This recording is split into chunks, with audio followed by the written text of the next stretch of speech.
Welcome to day 106 of 66 in 26 as we start week 16 of our journey to read through all 66 books of the Bible in 2026. We're back in the Old Testament book of Exodus today, and the central story, I say the central story of the entire Old Testament.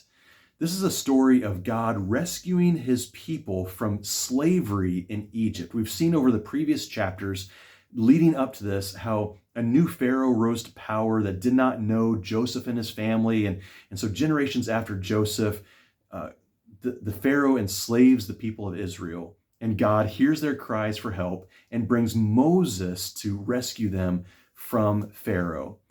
And this story, as I said, is the story that we'll see throughout the rest of the Old Testament, how the writers of the Old Testament look back regularly on this moment when God rescued his people from Egypt. And it actually is a precursor, a hint, a glimpse at a larger story, which is the real Exodus, and that is in Jesus Christ as God rescues us from slavery to sin and death and brings us out of the power of the enemy, the devil, and into a whole new kingdom and freedom.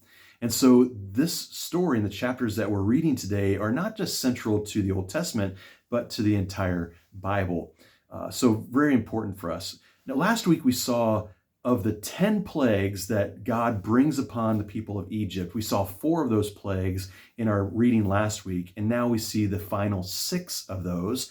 And the last one is really significant because God brings his judgment on on Egypt in the form of the death of the firstborn of the humans of Egypt and the animals of Egypt. It's devastating. And finally, this moment that forces Pharaoh to say, yes, get out of here. And he sends the people of Israel away.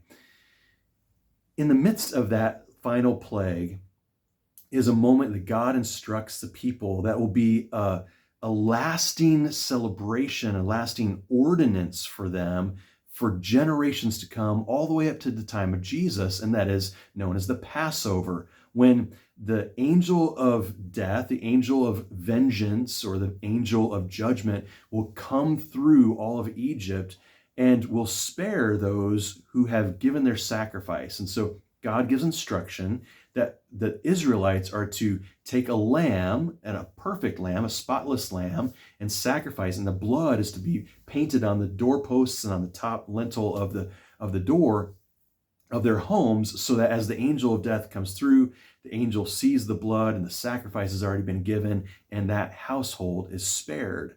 And so we get the instructions of the Passover, which will be, which actually lead into, it's a precursor of the Lord's Supper, the supper that our Lord Jesus instituted right before he was crucified, what we know as Maundy Thursday, when he instituted the Lord's Supper.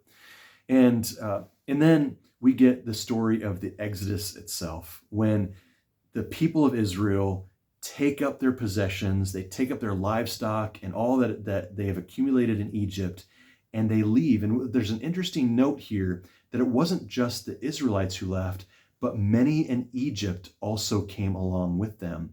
So we remember that God's salvation is for anyone who has their trust in him.